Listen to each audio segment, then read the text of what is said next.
before we get started. Please do not trip over the orange cord going down the middle. Be very, very, very, very careful with the orange cord. We have homemade chocolate chip walnut cookies up here, in case you didn't smell them yet. I'll just push the smell out there. Calorie free, I made them myself. Tonight's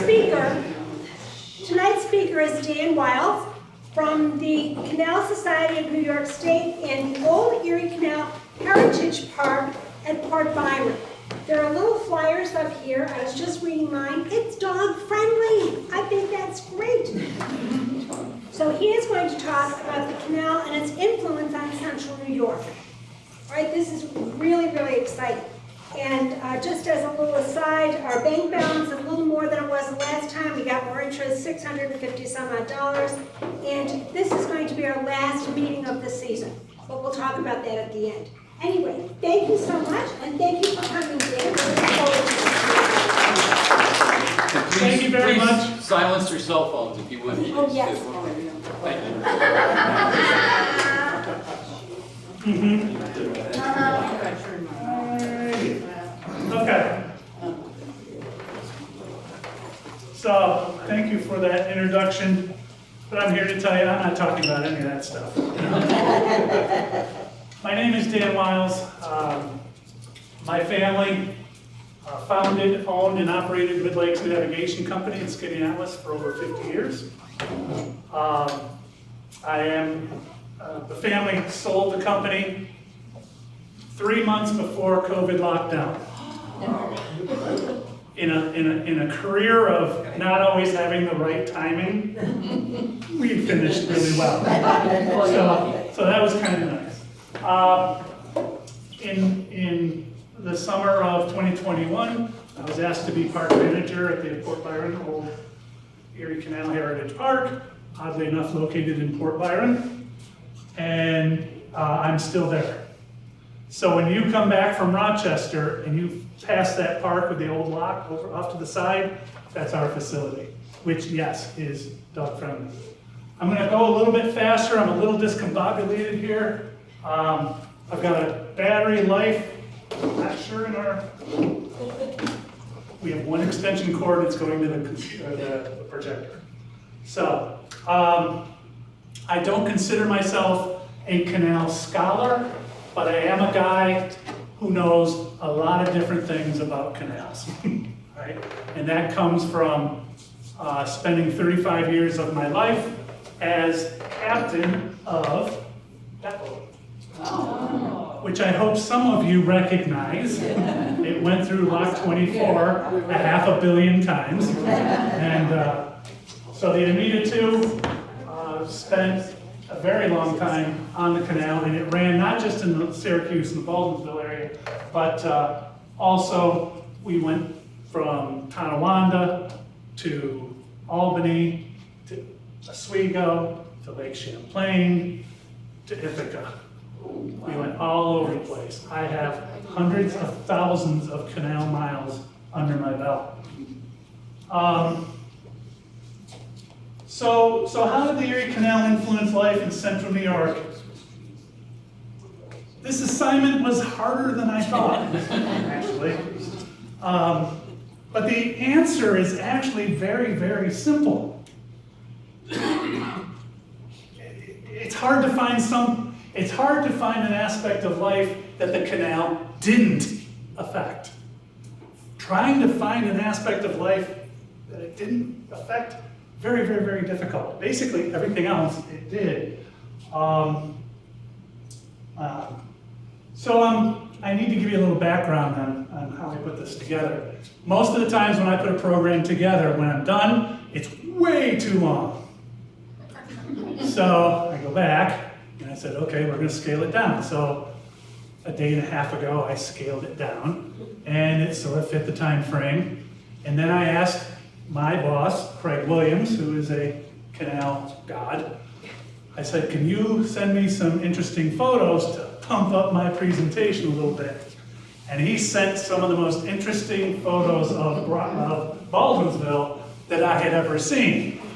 So then, in a scramble to insert and make it all work, I wanted to get these I wanted to get these photos into the presentation without screwing it up. I'm not sure I succeeded. But you can be the you can be the judge of that.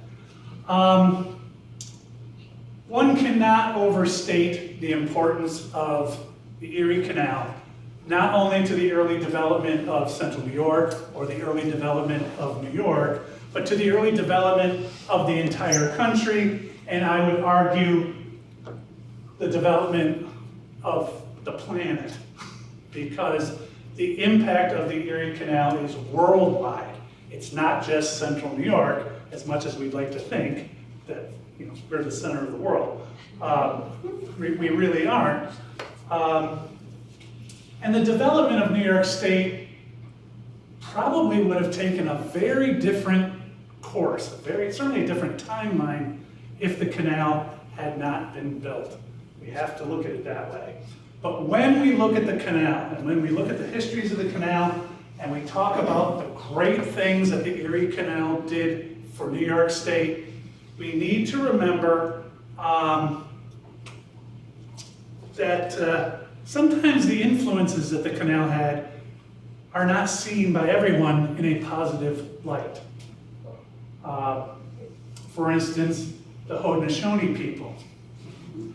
They look at the canal a little differently. And after the American Revolution, the Haudenosaunees were a bit fragmented, a bit fractured. And they were getting squeezed, even after the war, by American expansion westward. The Erie Canal accelerated that western expansion. So they're not all thrilled about how the canal led New York on its march to become the Empire State. To them, it's like they squeezed us and kept squeezing, squeezing, squeezing, and there are other aspects of the canal being built that not everybody is thrilled about. I'm not going to get into that today, but I do want you to recognize that it's not all, ain't we great, isn't it wonderful? There's other sides of the coin.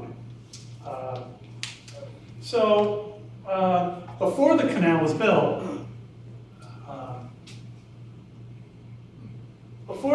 was built, waterways, even unimproved waterways, rivers and streams and creeks, were still the preferred method of moving stuff from point A to point B. So we're talking Revolutionary War period, or even earlier. Imagine coming up the Mohawk River, and you've got your bateau, and you've got your couple of tons of stuff on it, and you're pulling up the Mohawk, and you get to, let's say, Little Falls. You have to get out, get all your stuff, carry it around the falls in Little Falls, go back, get the boat, carry it around the falls in Little Falls, load it all back up, get in, and keep pulling until the next falls or rapids that you have to get around. All of that exertion was still preferred over an ox cart. All right? An ox cart on a rutty road carrying a ton of freight, it was better to put it in a boat. Okay? So, these water routes, the Mohawk River, the Upper Hudson River, the Lake Champlain, all of these water routes were strategic and they were worth defending. They were worth dying to defend. And when you look at fortresses in New York State, you're looking at places like Ticonderoga, Fort Anne, Fort Edward, Fort William Mary. You're looking at fortresses that are built to protect waterways. And so,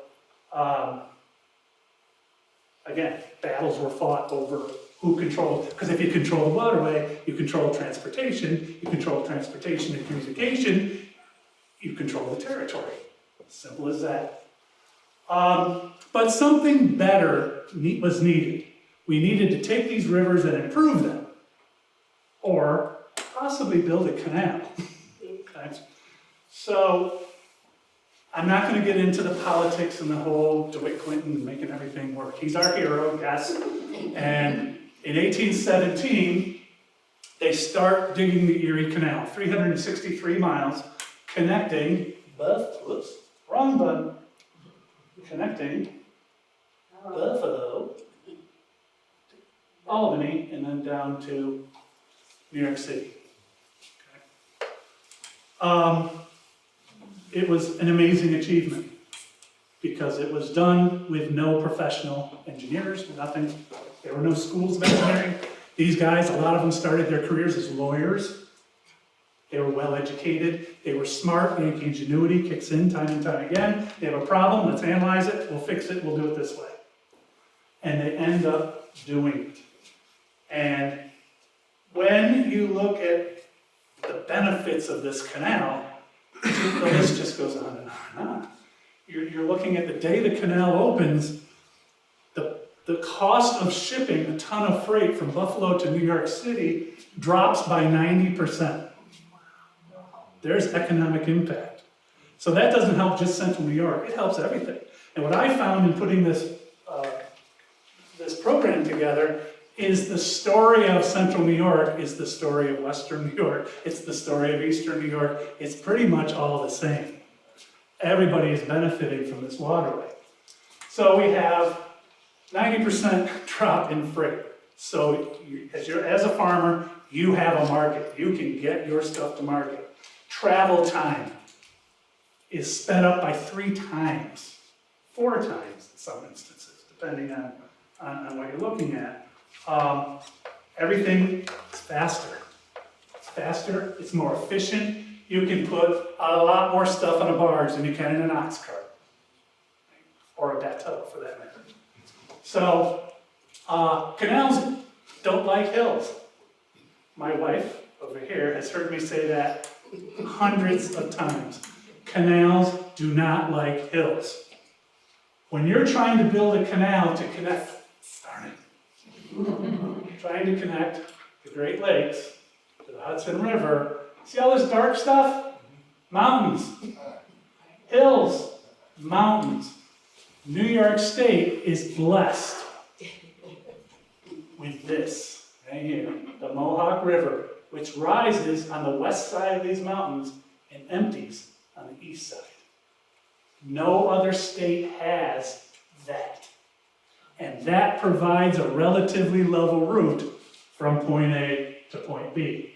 Central New York, although you think of it as kind of hilly, really in canal world, it's pretty flat. And out here, west of Rochester, it's extremely flat. 64-mile level from Rochester to Lockport, no locks. It's flat. So all of those factors combine to make this whole thing possible. So we look at the population centers of New York State. We think of the population centers starting,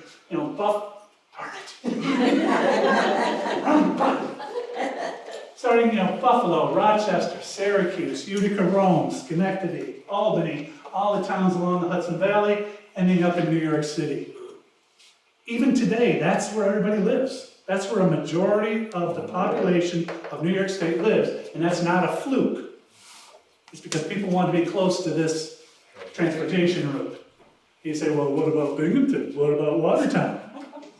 They had canals. They had branch canals off the main line Erie built. The Black River Canal took you up to Carthage, and the Chemung Canal took you to Binghamton. So they were connected to the main line Erie.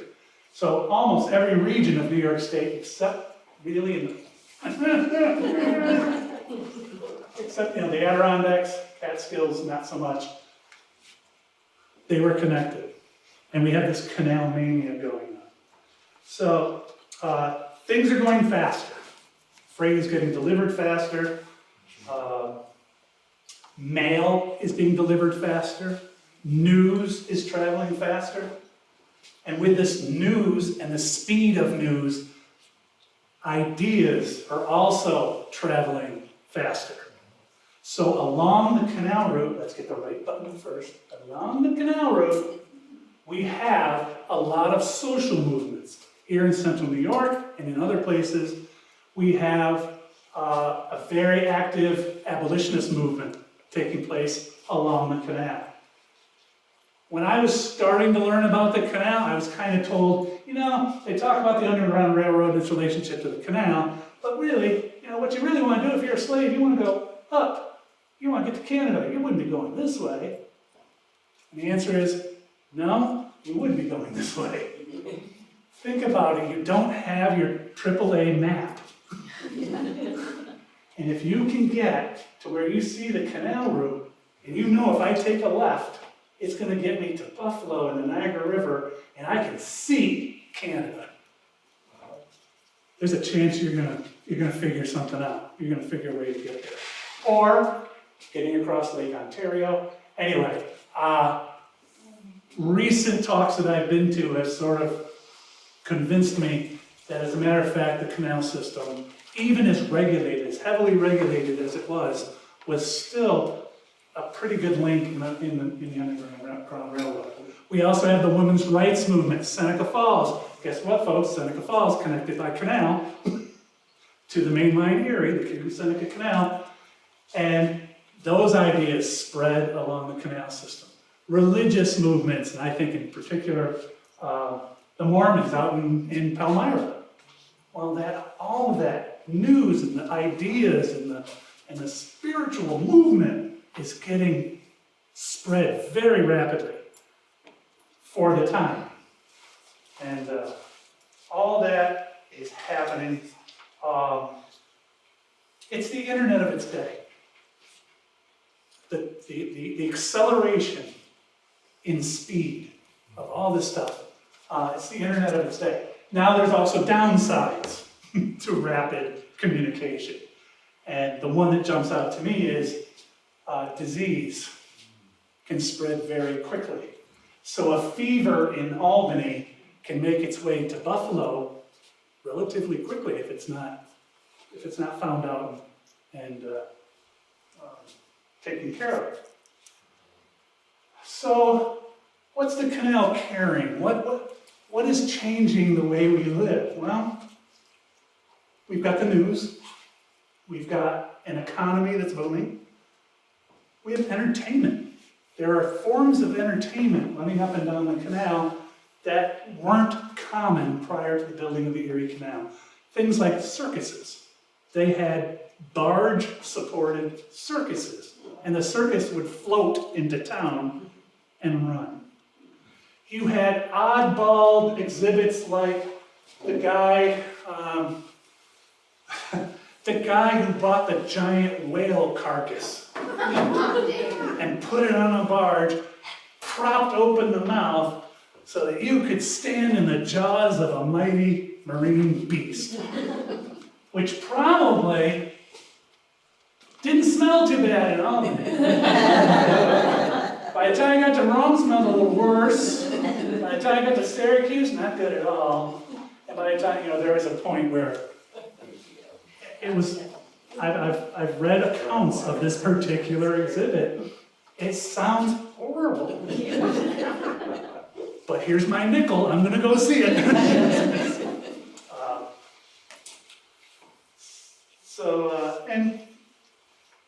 Rochester had its flour. The wheat coming from the west, going to Rochester. Rochester had a lot of water power, grinding it into flour. People refer to Rochester as the Flour City, and they think it has to do with the Lilac Festival. No, it has nothing to do with the Lilac Festival. F-L-O-U-R. It made a lot of flour. Syracuse, we have our salt. The canal gave our salt industry a world market because salt doesn't go bad. Well, if you keep it dry, it doesn't go too bad. So that was good. So the population of these cities, Syracuse. Syracuse exploded. Rochester, one of the first boom towns in the country. Had nothing to do with the Wild West, had to do with opportunity. Syracuse had great opportunity too. And the population of Syracuse peaked, right after World War II, probably, with a couple 100,000 people in Syracuse. But that rise all started with the canal.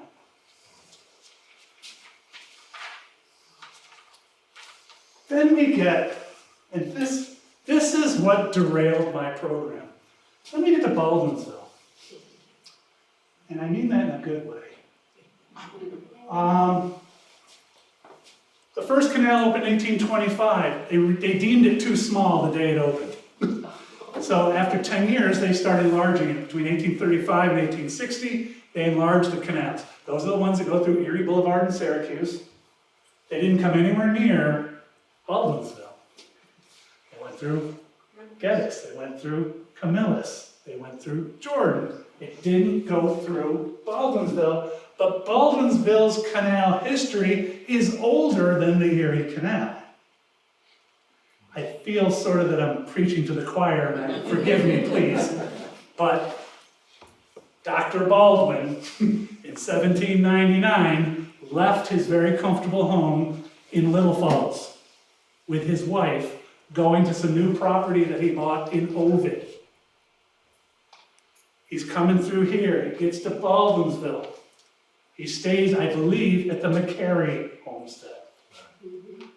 And his wife says, I like it here. And he said, yes, dear, we can stay. I'm oversimplifying the story. But Baldwin worked for the Western Inland Lock and Navigation Company. And they built a simple canal around the falls in Little Falls. They also built a connection between the Mohawk River and Wood Creek, which is where Fort Stanwick is. And they did some other improvements to the natural waterways to make that easier. So he understood a little bit about canals and where you should put the dam and what you want. So he moves into Baldwinsville, and the first thing he does, he gets permission to build a dam and to build a canal. There's the dam. This is where the lock is today. Right? The dam's over here. This is Baldwin's Canal, right down here. Okay? And that got you through, I don't know what they call it, but they call it a riff, or a rapids, rocky riff. Jack's Reef is actually Jack's Riff. So it's kind of like rapids. It's called McCary's Riffs. McCary's Riff, that makes total sense to me. Okay, yes. So we put the dam here. Does a couple of things. One is it pools the water up so you have water power. It also stops basically the current here. And that goes through a bunch of ownerships. Dr. Baldwin sells it to his sons, and there's a whole bunch of stuff going on. But this was really important. Seneca River is an interesting river in some respects, because there's very little current in it. For miles and miles and miles and miles and miles. There's very little current. And that's a place that you can boat in. You can push pretty easily, or you can even row a pretty good sized boat and get all the way to Montezuma, bypassing a few of the tolls on the canal if you're playing your cards right. So then you can go also down Seneca, and you can get access into Onondaga Lake, or at Mudlock, you can get into Mudlock, which is on the Oswego Canal, and that'll take you into downtown Syracuse. So Baldwinsville was connected to the mainline Erie, but it was sort of its own show. And hundreds of boats went through this canal, carrying all kinds of things. Hit the right button, man. Okay. So let's go back here. Keep an eye on that. There it is right there. All right. So I'm going to go to here. There. That's the old Baldwin Canal. This slides sometime around 1940, probably. It shows today's lock right here. Right. We got the Red Mill Inn. I still call it the Red Mill Inn. Sorry. We've got the gate here, and there was another gate here, because this wasn't being used anymore. So and the river would flood, and they didn't want to flood this out, so they put one of these gates over here. I believe that's gone. But even, see this little pond here? It shows up, it's right there. So, and there it is. So today's canal is coming over here. Large canal's over here. And this is Baldwin's Canal.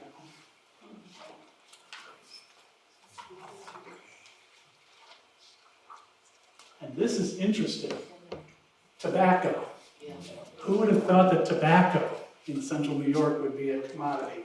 But there it is. And that's wagon after wagon all the way up the street, waiting to load what I'm assuming is a barge somewhere around here. I'm not sure exactly what, I think we're looking upstream. I think that's Red Mill Inn right there, I think. But I'm not sure. And then there was a lock. Let's back up a little bit. Back up a little bit. Oh, back up a little more. So the lock is down here. So you're in the river, natural river, and you kind of bear off the river, and you go into this lock, takes you up into the canal, and then out. I've never used a laser pointer before. This is cool. This is great. Now that I got the buttons figured out. So, one of the industries in Baldwinsville, boat building. Great industry. They build a lot of excursion boats. These boats could go through Baldwin's Canal, get onto the river. The river can get you down to Onondaga Lake. And these became passenger boats on Onondaga Lake, taking passengers to the resorts. Onondaga Lake had tons of amusement resorts along the shores, okay? Particularly on the west side, because a lot of the east side, the Liverpool side, a lot of that was, the salt industry was taking a lot of that and a lot of the property. But there were really big, important, fun escapes, and I think these boats did very, very well. I think you could probably get a ticket from Iron Pier down at Inner Harbor and probably get to Baldwinsville. So, we get to the turn of the 20th century. Canal number 1, canal number 2 were both mule-drawn canals, but we're now going to do a third version.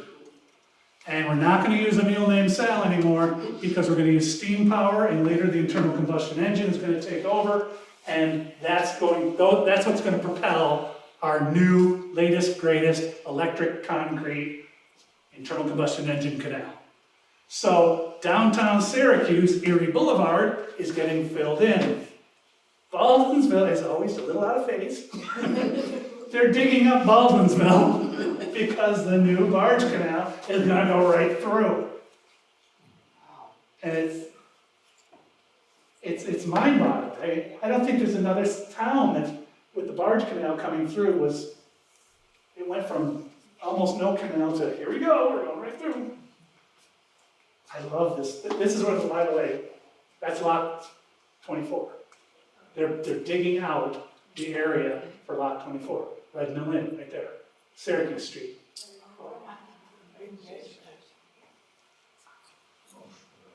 We're looking mid-30s, 1930s probably.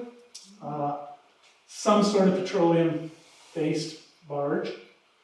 But really, other than the different buildings along here, even the street lights, they're the same ones today.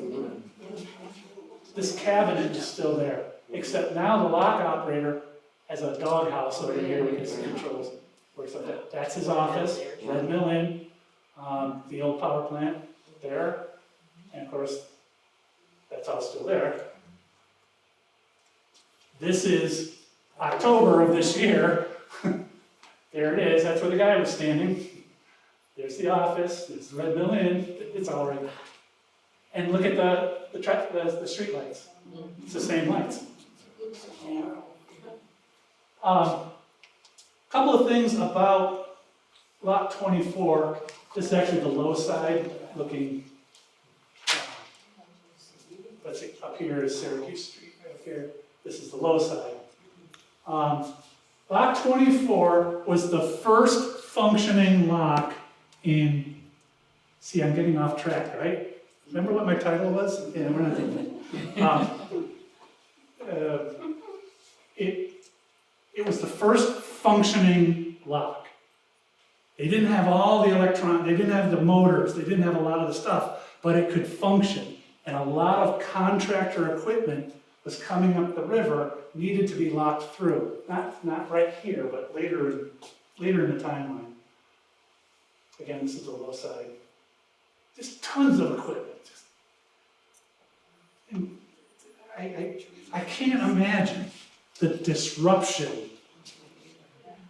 And people were not happy. This is an actual cartoon from 1908, kind of illustrating that not everybody's happy about what's going on. As we see, here's the dredge.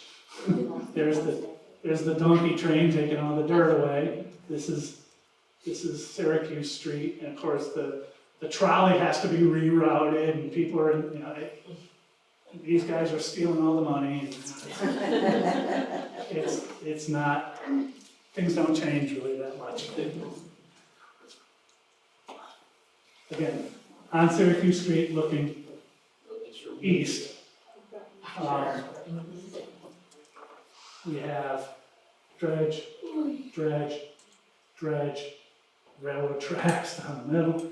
And how often do you see a mobility challenged person at a construction site at the turn of the 20th century? How often? I bet there's no ramps. I don't know how you do this. But that's one of the things that makes this picture quite interesting. And of course, you pour concrete, then you have to make the concrete smooth. So what do? You just hang over the edge.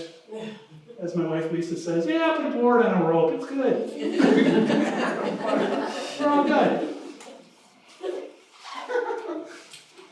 And again, red milling over here. Trolley, buggy.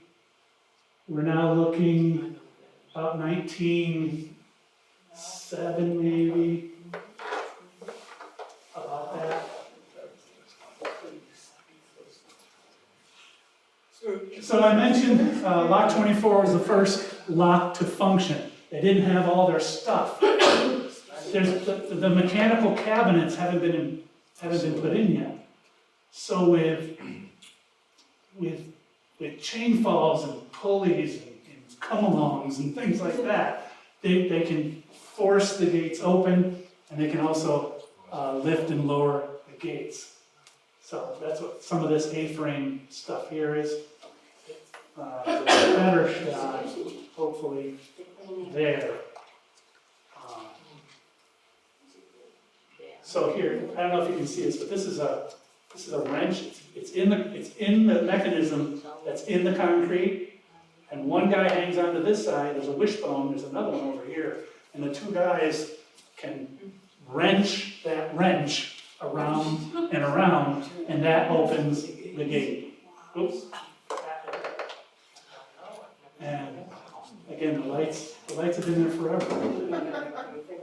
Lisa, you put lines on the same ballards hundreds of times. Those ballards right there, they're right there.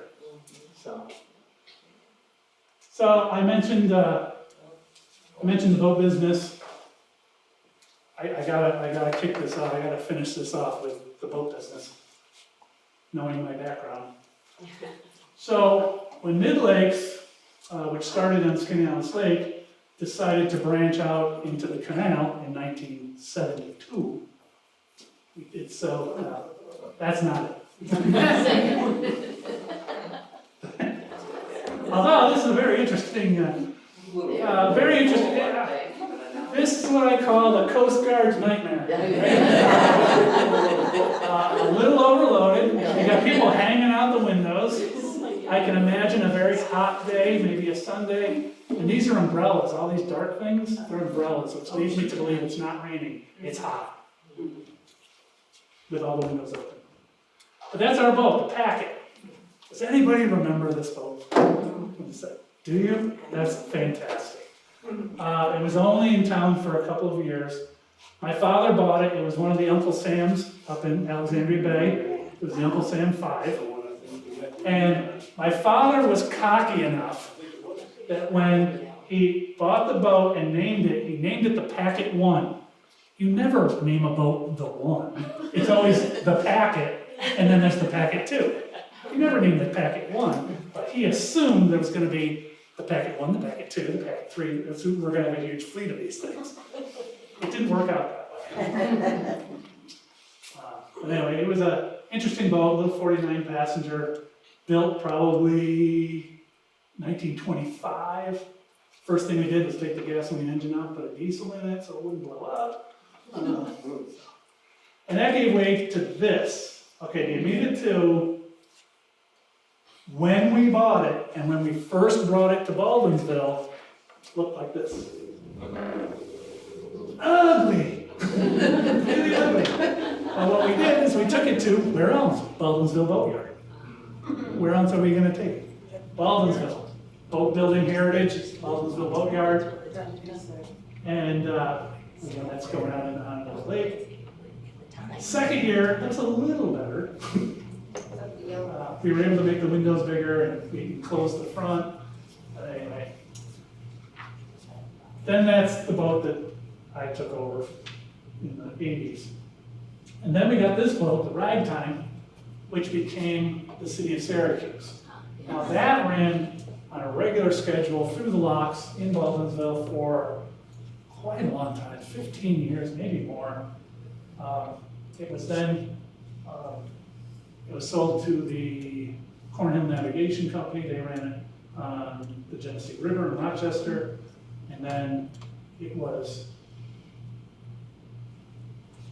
abandoned, let's say. And then you might have seen these tied up at the dock or above the lock from time to time.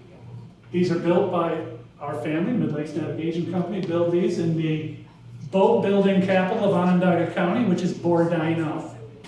Bordino, New York. If you know where Bordino is, good for you. Good for you. We built about 20 of these, various sizes and shapes, and they ended up in various places. And I just want to, again, wrap this up, and I got way off topic, I know I did. But it was very interesting to me. But we've been out of the business now since 1918, but I do want to thank the people of Baldwinsville and Buren and the people in the area for their support over many, many years that we had an operation going on here. And on behalf of my family, thank you. And we don't miss the boating business. We miss boating, but we don't really miss the business. So there we have it. I will take questions. Anybody has anything they want to talk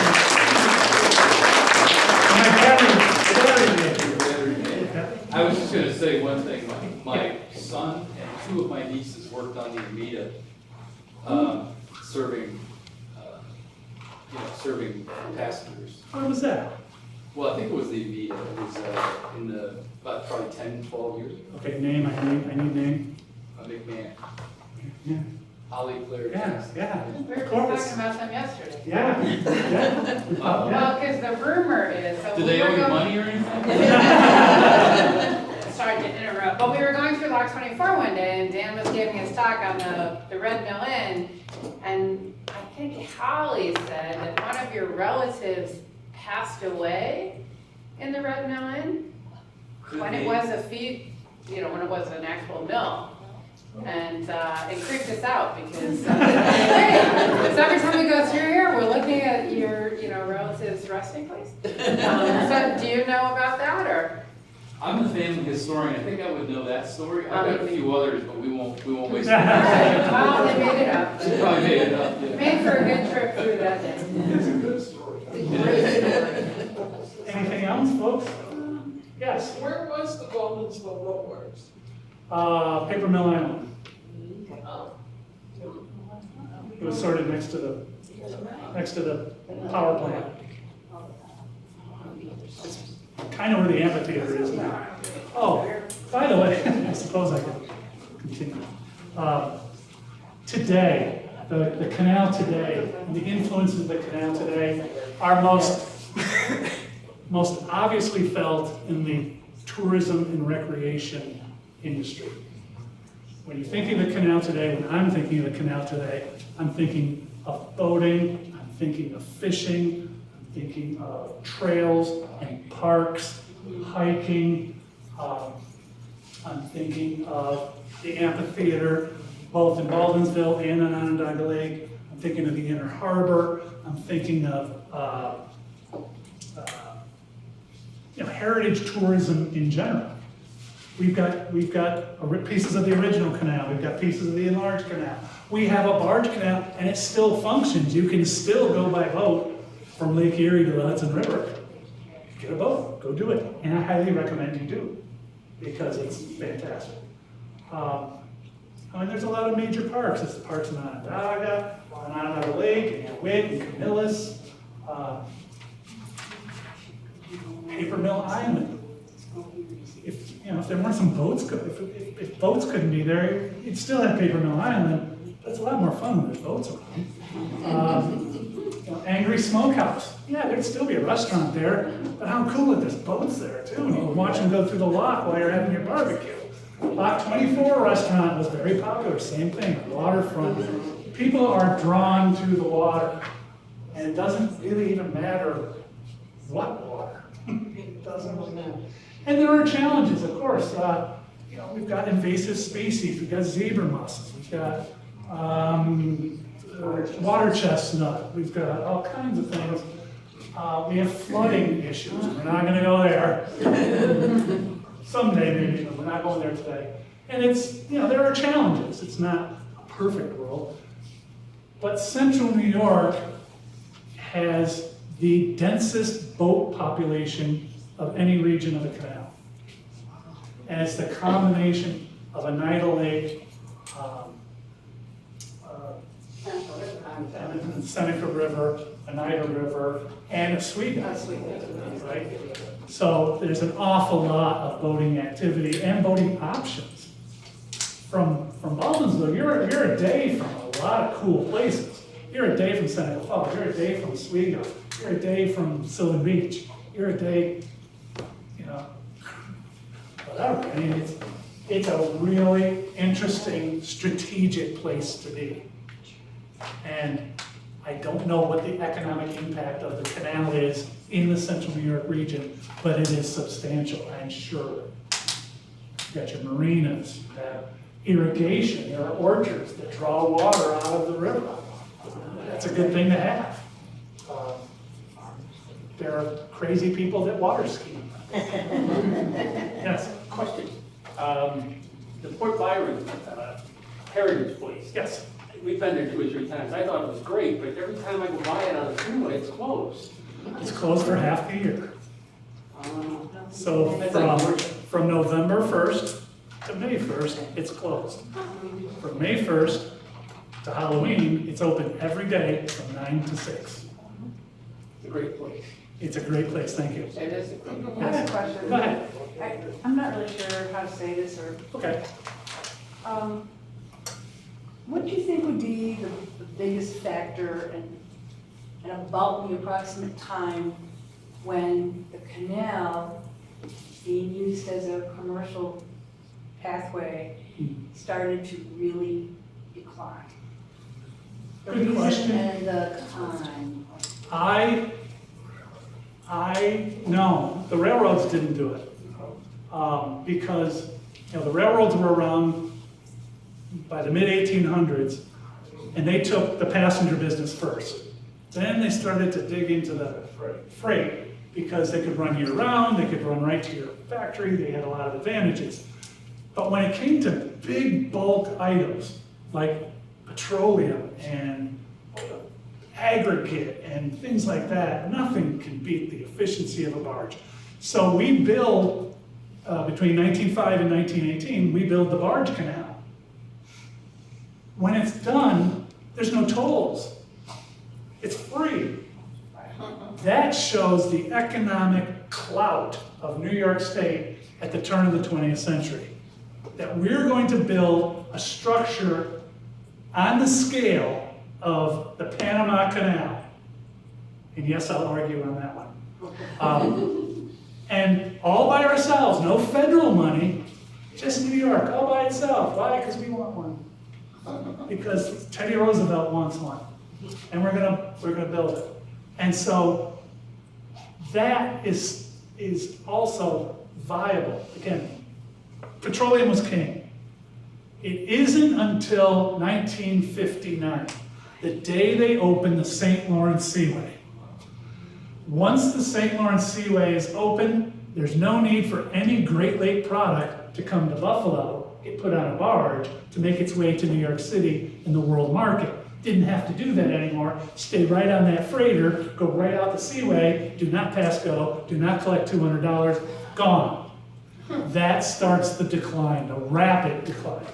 And by the 70s, you're carrying a quarter of the freight you were carrying in the mid-50s. And that is when the canal almost closed down. And that's when enlightened, visionary people like my father said, there's industry no one's thinking about, and it's tourism based. And he put his money where his mouth is, and he bought a boat, and he plunked it in Baldwinsville, basically. And said, come down.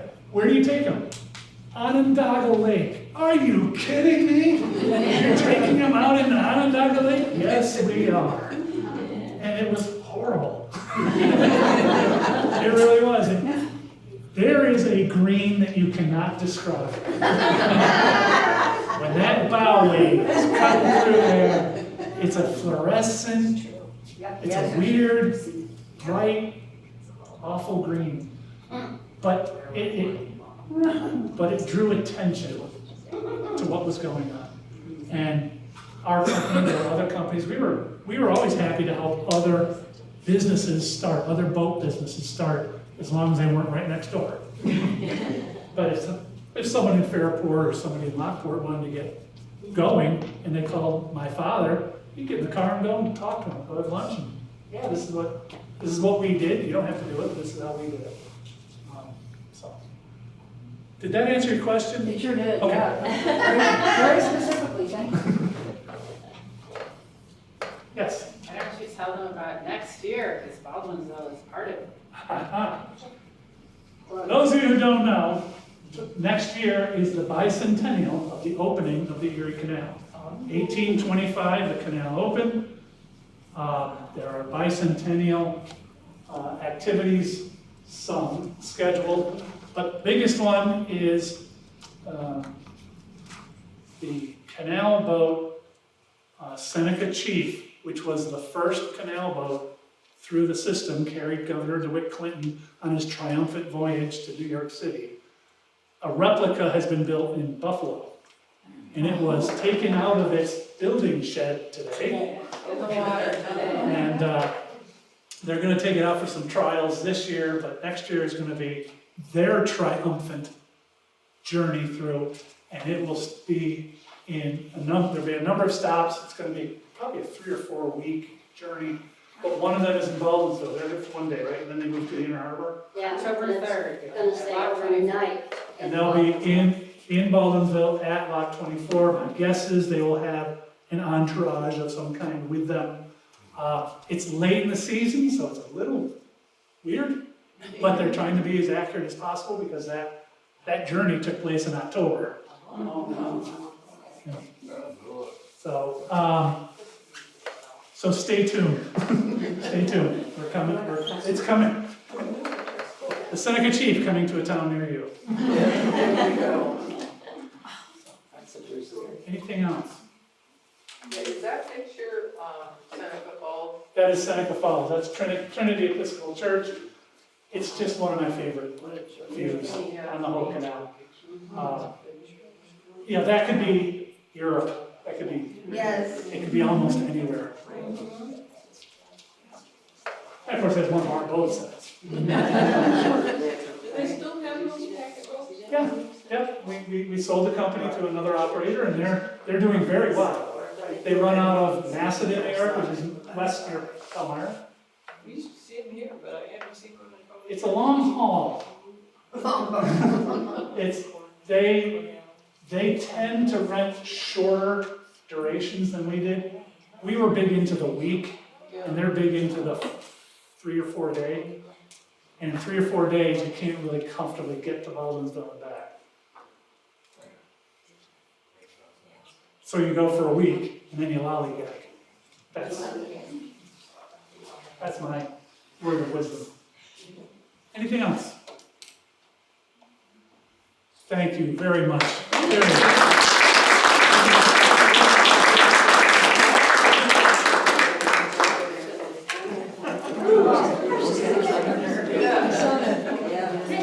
That was an excellent meeting.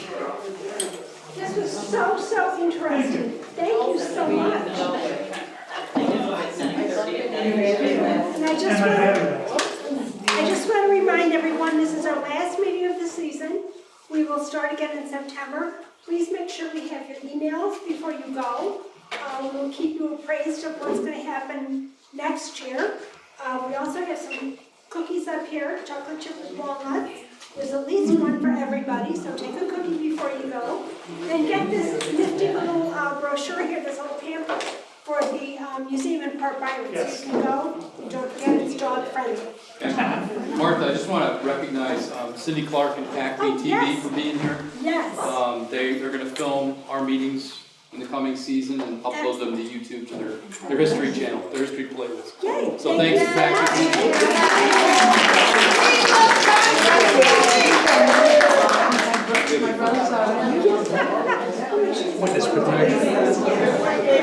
Thank you so much, everybody, for coming. I hope you enjoyed this.